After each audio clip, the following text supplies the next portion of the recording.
Olá, muito boa noite para você que acompanha a TV Cultura Litoral. Está começando mais um episódio de Porto Futuro. No episódio de hoje, eu estou ao lado de Ivan Jardim, que é consultor portuário. Nós vamos entrevistar Bruno Orlandi, que é secretário de Assuntos Portuários e Emprego aqui da cidade de Santos. Muito boa noite para os dois. Começando por Ivan Jardim. Tudo bem, Ivan? Boa noite, Thiago. Boa noite para nossos telespectadores. E um prazer aqui debater a nossa região, né? Setor portuário, área de empregos também, com o Bruno Orlandi. Prazer também receber Bruno Orlandi, secretário de Assuntos Portuários e Emprego aqui da cidade. Boa noite, secretário. Boa noite, Thiago. Boa noite, Ivan. É sempre um prazer retornar a essa casa, TV Cultura Litoral. E agora com esse grande projeto que é o Porto Futuro. Então, um prazer enorme retomar aqui para a gente falar um pouco da nossa cidade, do nosso grande porto. Perfeito. Bom, estou aqui na bancada, um pouco diferente. Mauro Samaco está ausente, está numa viagem fora do país, está na Ásia, precisamente no Japão. Então hoje, Porto Futuro, com a minha apresentação. Para quem não me conhece, meu nome é Thiago Dantas, sou jornalista e editor-chefe do Jornal Litoral. Bom, vamos começar então a nossa entrevista. Vou contar sempre com a ajuda do Ivan Jardim. Bruno, queria saber o seguinte: a Prefeitura de Santos, nos últimos anos, passou a utilizar o instrumento previsto no Estatuto das Cidades, tá? E começou a exigir das empresas portuárias medidas de compensação pelo impacto de vizinhança das operações. Você acredita que essa legislação foi um divisor de águas na relação porto-cidade? Tiago, de fato, nós tivemos aqui uma participação muito maior das empresas, em especial as empresas portuárias, são as grandes empresas aqui da nossa Baixada Santista, da nossa cidade, outras também da área da construção civil, mas a grande gama dentro da área portuária, porque elas acabam trazendo investimento, uma contrapartida social muito grande para o município. Certo. Então, você imagina que, para nós, obviamente, é uma honra e um privilégio muito grande contar com empresas da grandeza daquelas que operam o porto, daquelas que exportam, daquelas que fazem o dia a dia, da grande malha logística do Brasil, que é o Porto de Santos, esse complexo portuário. Mas a hora que você traz para cá empresas dessa magnitude, você também traz desafios consigo. E esse é o objetivo do espírito dessa lei, fazer com que esses desafios, esses avanços que precisam ser superados, venham acompanhados de medidas mitigatórias ou compensatórias. E aí entra a contrapartida social. Então você tem hoje grandes empresas aqui que investiram recursos, por exemplo, para a construção de policlínicas, você tem grandes empresas que atuaram na área educacional, que fizeram investimentos agora em áreas de lazer, em estruturas para a população, para o turismo, para a cultura, ou seja, todo esse trabalho que essas empresas fazem para mitigar ou compensar, elas entregam em obras ou serviços para o município de Santos. E isso é muito importante, porque aquela pessoa que trabalha nessa empresa, aquele membro da população santista, aquele santista de fato, ele também tem a sua necessidade, também é impactado por esse desafio.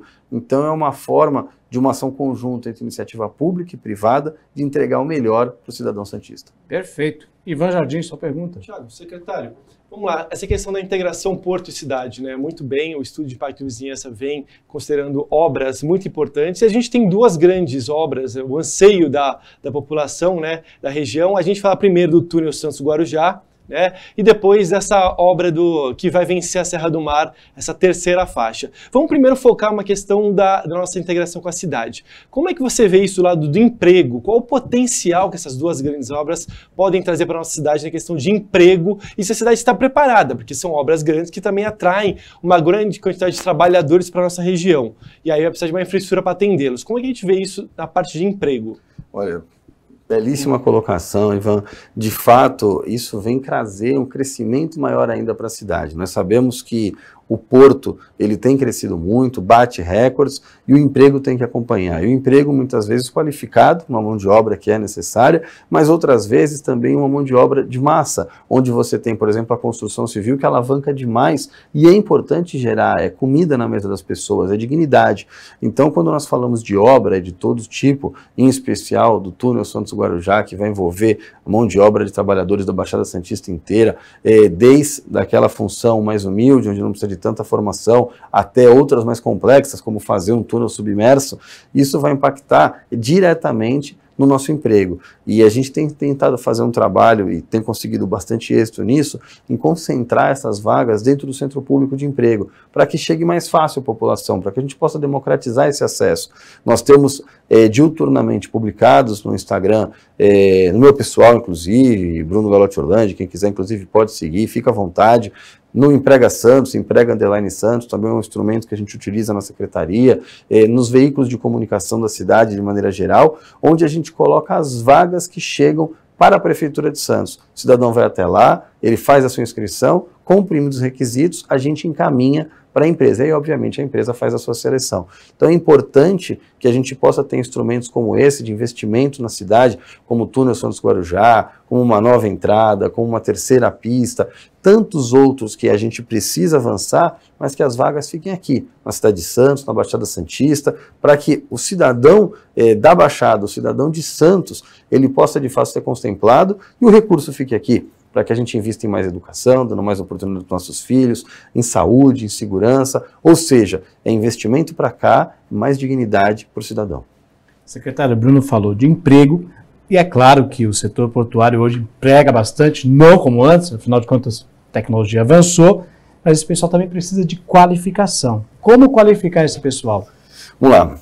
A Baixada Santista hoje tem em torno, precisa de Santos, vamos melhorar isso, 9 universidades. Essas 9 universidades têm feito um bom trabalho na formação do ensino profissional, mas a gente, quando fala de porto, não pode ficar preso apenas ao ensino universitário. A gente precisa, como acabei trocando a palavra aqui, de um ensino profissional. Certo. O ensino profissional vem de ETEC, vem de FATEC, que são institutos que existem aqui na cidade de Santos, que vêm formando a mão de obra, mas também no SENAC, do SENAI, que existem aqui, e a gente precisa, obviamente, acompanhar muito de perto para que tenham ali formações voltadas ao porto. Porque às vezes existem algumas formações que não vão colocar aquela pessoa na área portuária ou na área que a cidade tem vocação. Então a gente precisa prezar para que esses cursos, essas possibilidades sejam voltadas ao ensino portuário. Por outro lado, nós temos o Centro de Excelência Portuária, o CENEP, que tem feito também a formação de mão de obra, geralmente a mão de obra de entrada no Porto de Santos. Já recentemente tem trabalhado um convênio com o Parque Tecnológico, que é do município de Santos. Aliás, abri um parênteses aqui, a tecnologia é o futuro do porto, aliás, de qualquer porto do mundo, em especial o Porto de Santos, aqui não é diferente. E a gente precisa de mão de obra nesse sentido. Temos muitas empresas santistas, extremamente qualificadas, que já fazem um belo trabalho nos terminais aqui da nossa cidade, do nosso porto, mas a gente precisa formar cada vez mais. Então, eu acredito que Fundação CENEP, ETECs, FATECs, SENAI, SENAC, o nosso polo universitário, público e privado, fazem um belo trabalho, e o que é necessário agora é que a gente tenha mais fomento e mais convênios, trazendo instituições do exterior para cá, trazendo fundações como a Valência Porte e tantas outras que possam somar cada vez mais com a nossa formação na cidade e, obviamente, entregue uma qualificação de mão de obra cada vez melhor para o Porto de Santos. Perfeito. Ivan? Bruno, essa parte é fundamental, porque quando a empresa pensa em se instalar no Porto de Santos, ela primeiro vai avaliar todas as condições da região. Então, ter uma mão de obra qualificada em várias etapas é fundamental. A outra questão, a gente está falando de ter diárias, né? A gente tem um porto que tem uma limitação, hoje temos uma limitação, mas Santos tem uma capacidade de expansão muito grande na área continental e precisamos desenvolver essa região. Quais as ideias para essa região? O que está sendo trabalhado nesse ponto? Vamos lá, Ivan, eu acho que aí nós temos um mar de resposta para te dar. Eu vou primeiro me ater, acho que a área portuária de maneira primária. Existem inúmeras áreas greenfields na região da área continental de Santos. Muitas delas que estão em discussão dentro da poligonal, outras fora da poligonal, mas que existem uma possibilidade clara de abrigar uma operação portuária. O governo federal tem trabalhado essas possibilidades, o ministro Silvio Costa recentemente disse que quer inclusive diminuir o prazo para arrendamento de 2 anos e meio, 3 para 8 meses.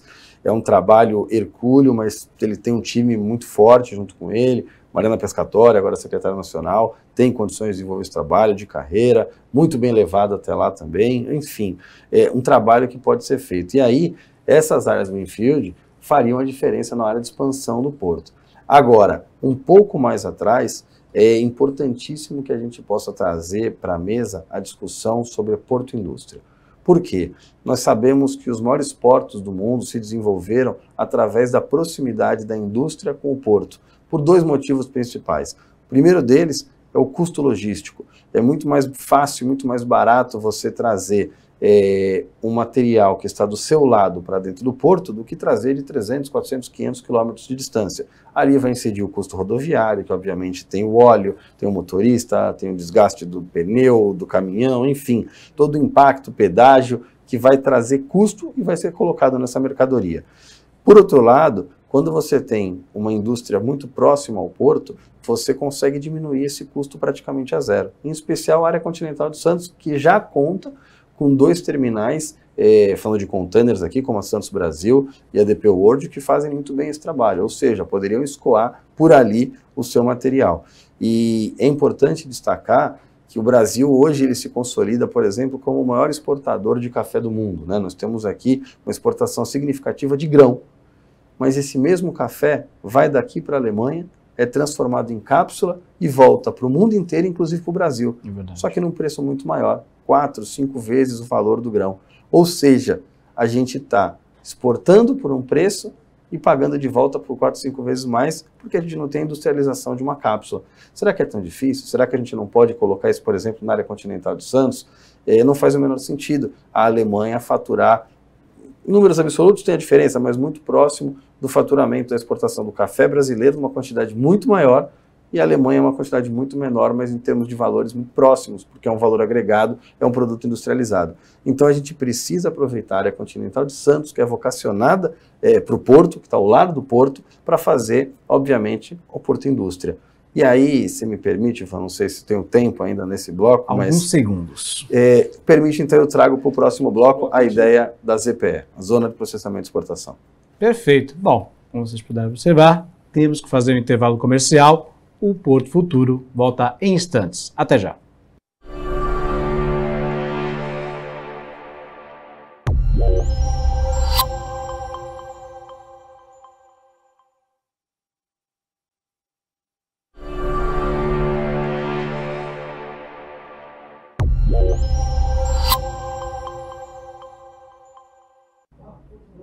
Muito bem, estamos de volta com Porto Futuro aqui pela sua TV Cultura Litoral. Estou ao lado de Ivan Jardim, que está entrevistando comigo, o Bruno Orlandi, que é secretário de Assuntos Portuários e Emprego aqui da cidade de Santos. Bom, a gente estava falando a respeito do ZPE, que é a Zona de Processamento, e me corrijam, e Exportação Privada do país.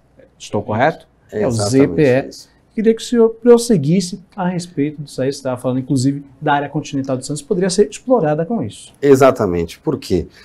A gente fala do Porto Indústria, como a gente observou agora há pouco, que é a indústria próxima ao porto para diminuir o custo logístico. Mas quando você agrega a isso uma zona de processamento e de exportação, você tira do teu custo alíquotas, impostos como CSLL, PIS/COFINS, imposto de renda. O governo do estado tem já um convênio assinado que permite desonerar com o ICMS, ou seja, você vai tirar uma série de impostos da cadeia de produção. Isso significa que o preço do produto também fica mais baixo.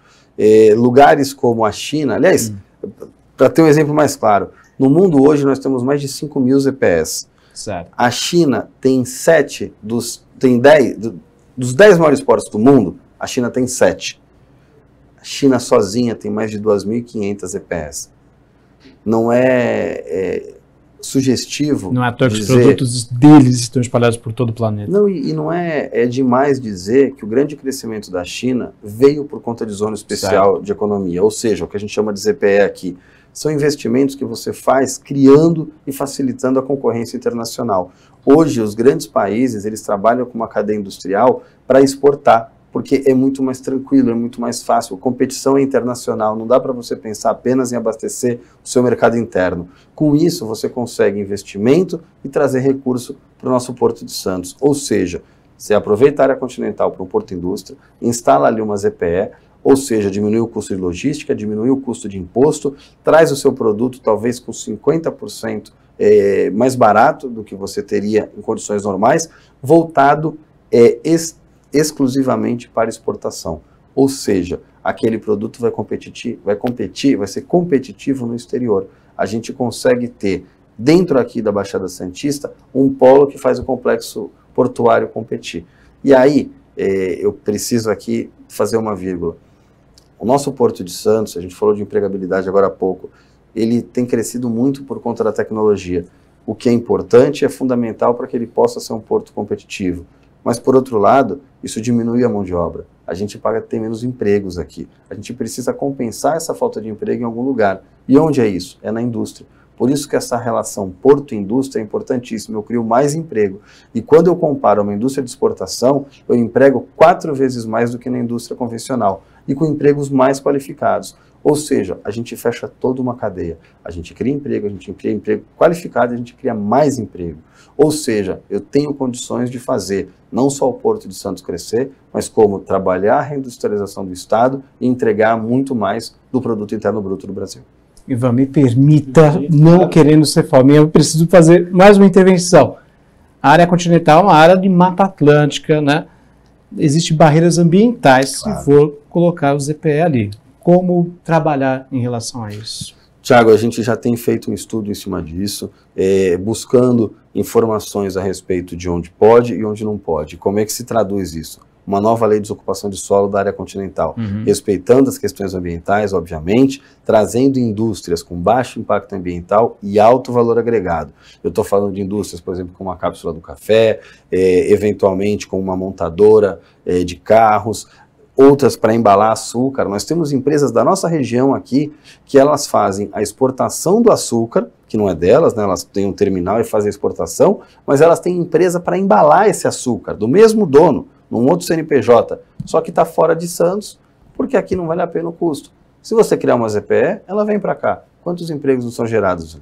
Então, a gente precisa trabalhar em empresas nesse sentido, mas obviamente respeitando o meio ambiente, com a legislação adequada, e a Secretaria, a Prefeitura de Santos já tem enviado esforços para que a gente possa alterar essa desocupação da área continental, adequando a esta nova realidade e sempre respeitando as questões atinentes da área ambiental. Perfeito. Ivan? Perfeito. Bruno, acho que nessa questão eu preciso muito parabenizar a atuação da Prefeitura, porque a ZPE é uma disputa técnica e política, então a Prefeitura está engajada nisso, é uma visão muito boa para a região, é uma conquista que se acontecer vai ser um divisor de águas, tá? E na nossa área continental, acho que o próximo ponto é, precisamos de um acesso à área continental. Então a gente está falando de uma terceira via, temos a Anchieta, temos a Imigrantes e a gente busca um terceiro acesso ao Planalto. Né?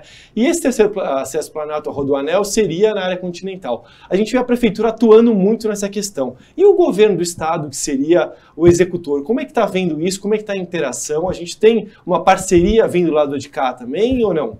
Olha, Ivan, a gente tem tentado sensibilizar muito o governo do Estado de São Paulo nesse sentido.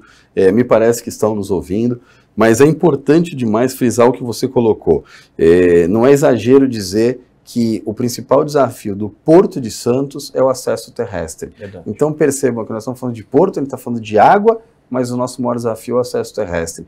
A Anchieta é uma pista dimensionada para 70 anos atrás, a única pista que desce caminhão, porque em que pese nós termos Imigrantes, não desce por ali caminhões, então a gente tem uma defasagem histórica. Naquela época o Porto de Santos ia fazer algo em torno de 50 milhões de toneladas ano, hoje nós estamos falando de 160 milhões de toneladas, caminhando para ter ainda mais esse ano 2023, ou seja, não dá mais, a gente precisa de uma nova ligação.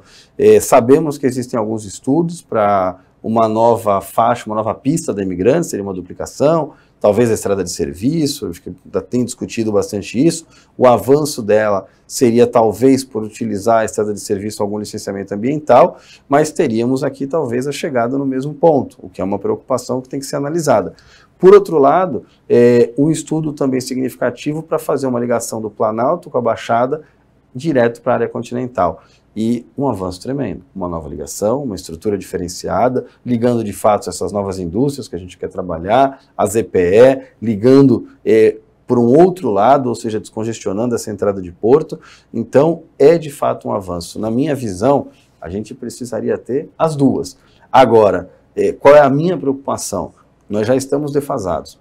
Qualquer uma delas que a gente fale, uma que eventualmente a licença ambiental esteja avançada, dá assinatura 7 anos. A outra que não tem licenciamento, dá assinatura 10 anos.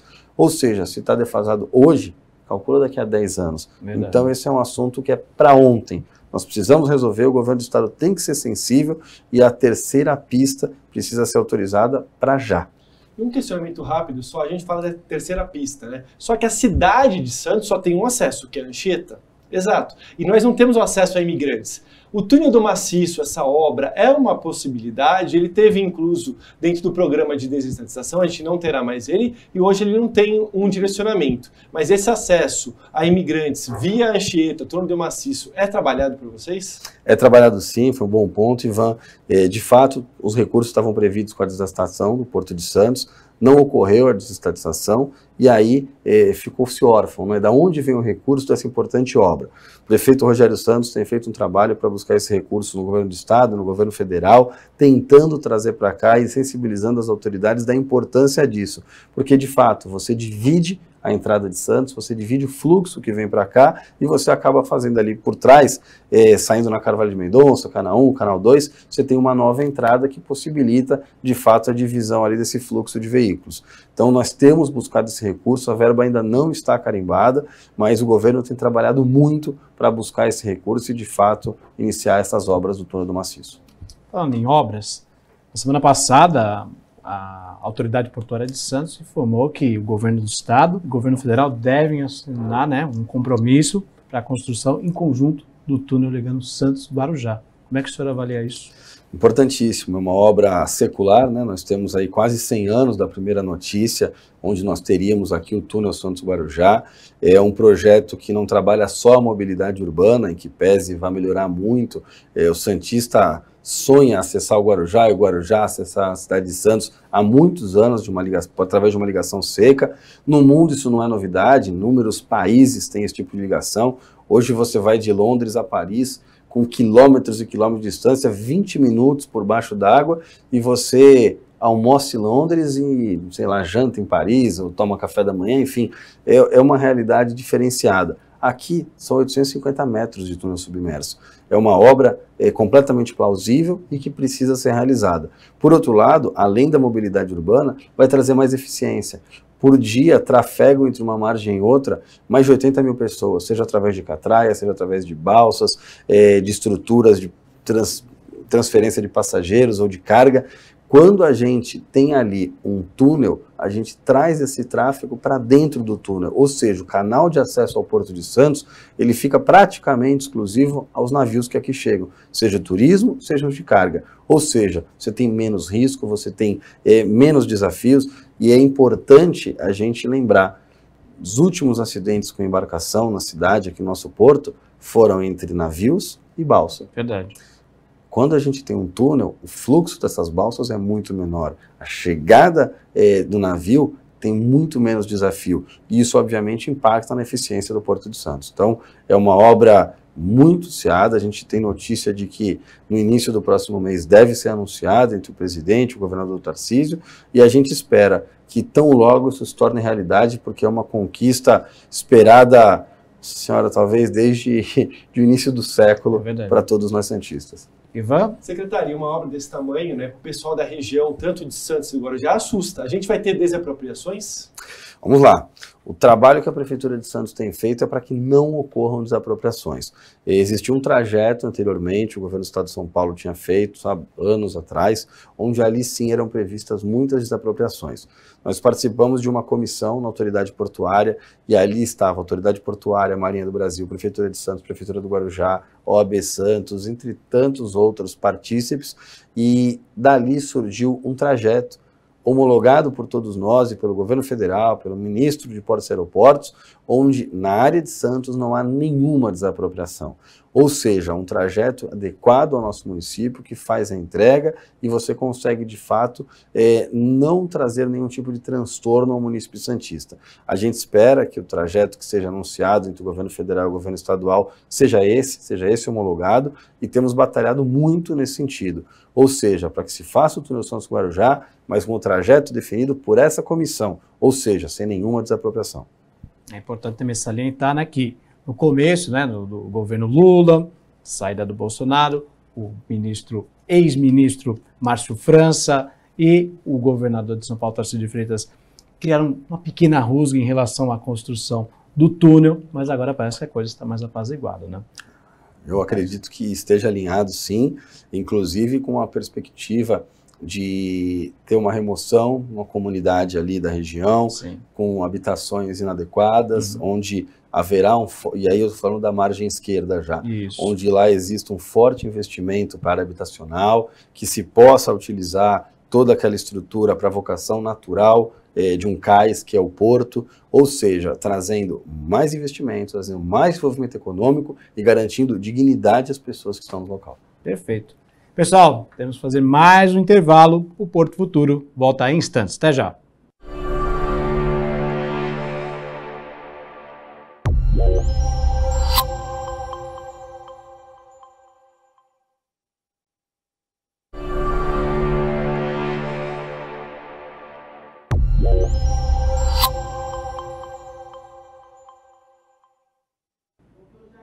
Muito bem, estamos de volta com o Porto Futuro aqui pela sua TV Cultura Litoral. Hoje conversando com Bruno Orlandi, secretário de Assuntos Portuários e Emprego aqui da cidade de Santos. Eu também estou com o Ivan Jardim, que é consultor portuário. Vou abrir esse bloco ainda falando um pouco de logística, falando sobre transporte ferroviário. Pera ferroviária está saindo, enfim, aqui na cidade de Santos. Geralmente, motoristas de caminhão, motoristas de carro sofrem ali na perimetral. Quando o trem está passando, tudo fica travado. A pera finalmente vai sair, secretário. Tiago, olha, um trabalho a inúmeras mãos que hoje já se traduz em uma realidade próxima. Ou seja, investimento maciço em ferrovia, um trabalho muito bem feito pela autoridade portuária, a ferrovia interna do Porto de Santos, a FIPS, trabalho onde todos tiveram a oportunidade de se adequar, empresários locais também tiveram a sua contribuição, inclusive abrindo mão de algumas questões de área para que pudesse ali ser instalado, e hoje a gente já tem esse início, essa previsão de que ali será instalada a pera ferroviária. E o que significa isso? Significa que em breve nós teremos algumas ações da FIPS para que a gente acabe com o desvio de nível, ou seja, mais segurança, mais eficiência, menos transtornos à população, por exemplo, como o apito do trem, que tão famigerado, mas que é uma questão de segurança. Outras ações como a própria pera que você colocou, que para aqueles que não conhecem tanto do setor, pera ferroviária faz com que o vagão do trem, o próprio trem, chegue por um lado e ele não precise ser desmontado para sair, ele automaticamente faz a volta e retorna. E com isso você pode, por exemplo, trazer grãos para exportação e voltar com fertilizantes importados para o interior do estado. Logística completa. Perfeito, você tem a carga de ida e a carga de retorno. E isso faz com que o porto cresça, você dobra a capacidade, você dobra recurso, investimento e, obviamente, traz mais empregos. A gente sabe que a malha ferroviária é importantíssima para o desenvolvimento do país. Hoje nós temos aqui em torno de 50 milhões de toneladas ano chegando via férrea e com o investimento previsto, o objetivo é que a gente possa dobrar essa capacidade, chegando muito próximo de 100 milhões de toneladas ano. Maravilha. Ivan? Perfeito. Secretário, a gente vê uma atuação na sua gestão na área portuária muito marcante, muito presente. E hoje nós temos um modelo que o poder concedente está em Brasília. A mudança da lei levou a decisão para Brasília. E a gente tem duas discussões. Primeiro, a delegação de competência para o Porto de Santos. É uma possibilidade anunciada pelo ministro na última vinda dele. E nós temos uma possibilidade de mudança de legislação que traria poder deliberativo ao CAP. Estamos no CAP junto, né? E a gente anseia pelo CAP voltar a ter voto e voz para a região. Como você vê isso para a nossa região, para a prefeitura, uma atuação, se ambos os movimentos concretizados, com mais atitude, com mais poder, já que a atuação a gente já tem visto? Bom, antes de mais nada, agradecer suas palavras, a gente tem dedicado muito, empenhado muito para poder fazer com que o nosso porto cresça, e esses 2 pontos que você colocou são absolutamente sintomáticos do crescimento de porto. O primeiro, o CAP deliberativo, é um retorno, né, um CAP que já foi deliberativo, hoje é apenas consultivo. O consultivo traz voz à cidade, mas ele não traz voto, ele não traz força. Quando você tem um CAP deliberativo, esse Conselho de Autoridade Portuária, faz com que o município vote nas políticas públicas adequadas para ali acontecerem, e não só o poder público, mas também o privado que ali faz parte, que precisa votar, precisa ser ouvido. Então, o retorno a um CAP deliberativo é um anseio muito grande. A Prefeitura de Santos tem lutado muito nesse sentido. O deputado federal Paulo Alexandre Barbosa tem trabalhado também fortemente para que faça alteração dessa legislação e a gente possa cada vez mais colaborar para que o Porto de Santos cresça. E, obviamente, quem está aqui conhece a realidade, anseia a solução, conhece os problemas. Então, ouvir o município, aí eu falo tanto pelo município de Santos quanto pelo do Guarujá, que ambos têm cadeira no CAP, um ano é titular, o outro é suplente. Hoje eu sou titular, o Guarujá é suplente. Quando terminar, a gente inverte. O Guarujá passa a ser titular, Santos passa a ser suplente. Isso faz com que a nossa região cresça, é importante demais. Por outro lado, a delegação de poderes é uma outra ferramenta espetacular. Me parece que aqui em Santos tudo caminha para que isso aconteça com a maior celeridade possível, trazendo os poderes de inúmeras ações que estavam presas a decisões de Brasília, que elas possam ser tomadas aqui pelo presidente ou pela diretoria da autoridade portuária. E isso traz agilidade ao processo, traz mais conhecimento. Logicamente que nós temos inúmeros atores no governo federal, em Brasília, na Secretaria Nacional de Portos, que conhecem portos, que vêm aqui, que sabem da realidade, mas às vezes estão distante do dia a dia e tem uma preocupação com todos os portos do Brasil. Então, quando a gente tem alguém aqui centrado, focado no Porto de Santos, vivendo isso no dia a dia, que conhece o riscado, é muito mais fácil e tem muito mais chance de dar certo. Ou seja, a eficiência, ela aumenta, a burocracia, ela diminui, e isso é resultado de mais entrega à população, de mais crescimento, um crescimento mais sério e com mais qualidade para todo o nosso porto. Perfeito. Mais uma pergunta, Ivan? Não, acho que queria ir para o tema do nosso Parque Valongo e nessa troca diária do terminal de passageiros, né? Bacana, é um tema que a nossa população, a gente que gosta dessa área marítima, né, principalmente, a parte de cruzeiros é a parte que mais encanta, né? Sem dúvida. É a parte mais próxima da população comum. A gente tem uma expectativa que o Concais, terminal de passageiro, né, faça a migração para o centro. Ocorre que o Concais é um terminal arrendado que tem um prazo até 2038, tem possibilidade de renovação por mais um período de tempo, mas ele tem um contrato engessado com um contrato de arrendamento, contrato público, né? E as obras que vão ser necessárias na região, elas ultrapassam os valores que são possíveis de serem investidos por um terminal de passageiros, seja ele qual for. Mas a gente entende que, como região, essas obras superam uma questão de um contrato individual. Então a gente tem que ver como um negócio portuário com uma área ajudando a outra. Como a prefeitura tem atuado também nesse ponto, tem pressionado a autoridade portuária, tem feito contatos com Brasília, porque esse é um projeto que todos desejamos, né? E para ontem, inclusive, esse talvez seja... não vou dizer que é o mais importante, porque o Porto ele tem inúmeras facetas, é um complexo grandioso demais. Mas o meu particular, que eu gosto muito, é um apaixonado por cruzeiro. E eu acho, de fato, que a gente tem um belo terminal de passageiros, que é o Concais, mas que ele precisa ir para o lugar mais adequado. Hoje ele está numa região onde o cidadão que vem até aqui, os nossos turistas, 60% dos turistas de cruzeiro do Brasil saem pelo Porto de Santos. E eles embarcam por um lugar que não tem uma atratividade turística, que não é um belo lugar, é um porto mais voltado à carga, linha férrea, é uma estrutura diferente.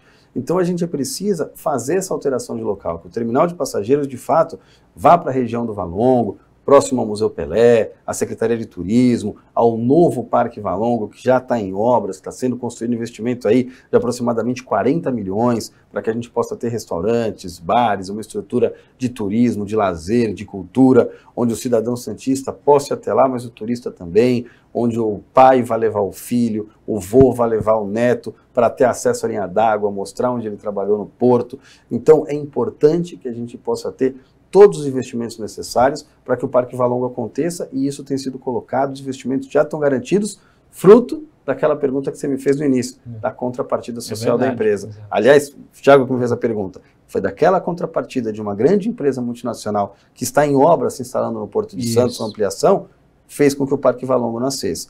E isso tudo para poder fazer o link aí que explicar essa nova localização do terminal de passageiros. Seria ali, próximo ao Valongo, onde você consegue que os nossos turistas possam diretamente adentrar ao navio, eles saem no local mais adequado, eles tenham vontade de fazer turismo na nossa cidade, em frente ao Museu Pelé, com acesso a bonde, com acesso eventualmente a um trem mais voltados a passageiros, se não for esse o caso, a linha do VLT, também onde você tem um estacionamento com uma estrutura em edifício, ou seja, uma estrutura onde o cidadão que venha para cá tenha vontade de permanecer na cidade, onde ele sai encantado, aonde ele não precise, por exemplo, pegar chuva para adentrar o navio. Verdade. Você vai em Miami, você vai pegar um navio, você vai por dentro de um finger, que nem você vai para um avião. Em Santos, eventualmente, você tem que pegar um circular para entrar no porto, sair do porto, quer dizer, não faz sentido. Eu já tive a oportunidade de pegar com criança no colo, você descer daquilo com mala, não é adequado. Então, Ivan, eu acho que você tem muita razão quando a gente fala em transferência do terminal de passageiros. E, obviamente, que isso seja adequado à lei da legislação vigente, à luz da legislação vigente. Se tem determinado tempo ainda de prazo, mas que o investimento seja maior, que tenha uma readequação de contrato, que tenha reequilíbrio financeiro, que possa dar mais prazo para o parceiro privado fazer investimento, mas que a gente tenha essa possibilidade. Não dá para ficar preso a uma localização, ou o privado ter um prejuízo, porque o que a gente quer é uma entrega significativa, com qualidade, com conforto para todo mundo. Então, o que a gente tenha, todos os arranjos técnicos, jurídicos adequados, mas que todos possam fazer a sua lição de casa e que a troca de local desse terminal seja para ontem. A Prefeitura tem falado muito com o ministro está sensibilizado com esse assunto, Secretaria Nacional da mesma forma, ou seja, a nossa perspectiva é que em breve haja esse anúncio para que, salvo engano, em 3 anos de obra, a gente tenha um novo terminal de passageiros na cidade. Já que a gente falou de Parque Valongo, como é que vai ser a administração do Parque Valongo? Vamos lá, o Parque Valongo, ele tem uma divisão de áreas, né? Parte dele hoje é federal, ou seja, autoridade portuária, nós temos ali os armazéns 1, 2 e 3, e nós temos o 4, 5 e o 7, uma concessão para a Prefeitura de Santos. Obviamente, algumas estruturas ali a gente vai fazer algum chamamento público, um instrumento de licitação para trazer o privado, para colocar ali restaurantes, bares, entre outras ações, inclusive um relógio antigo, da mesma marca do Big Ben, está restaurado, já está à disposição. Inclusive, essa semana mesmo, tivemos algumas pessoas no local para definir onde vai ser o relógio, uma torre, um relógio de 3 toneladas, tá? Uma torre de 30 metros para que ali fique, ou seja, também voltado ao turismo, resgatando a cultura santista, mais uma outra parte que é da autoridade federal, Autoridade Portuária de Santos.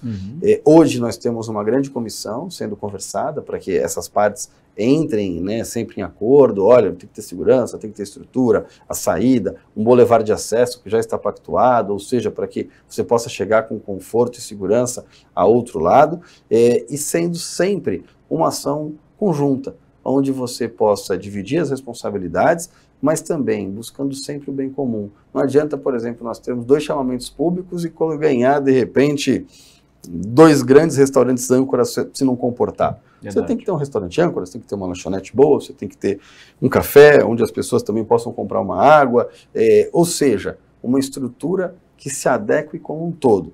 E nada melhor do que uma comissão, uma gestão compartilhada para poder fazer com que isso aconteça e seja entregue da melhor maneira possível. Perfeito. Gente, queria agradecer demais a participação dos dois. Ivan, boa noite para você, agradeço a sua participação. Thiago, boa noite, foi um prazer participar, conte comigo e agradecer ao Bruno, parabenizar a gestão. Bruno, obrigado mais uma vez. Thiago, Ivan, agradecer a oportunidade de estar aqui, o convite da TV Cultura, o programa Porto Futuro, deixar um abraço para o Mauro, que está nos representando lá na Ásia, cidade de Santos, um grande amigo, e desejar sucesso ao programa, um programa de alta contribuição, com grande qualidade, trazendo aqui pessoas, inclusive, do setor para a bancada, que é importantíssimo, contribuindo para o crescimento de Santos. E, obviamente, fico à disposição, no que puder somar, é sempre uma honra poder fazer aqui uma prestação de contas do nosso trabalho e falar um pouco das entregas desse que é o maior complexo portuário do Hemisfério Sul, que é o Porto de Santos. Perfeito, obrigado. Porto Futuro termina aqui, agradeço a sua audiência, a gente volta no próximo episódio. Até mais.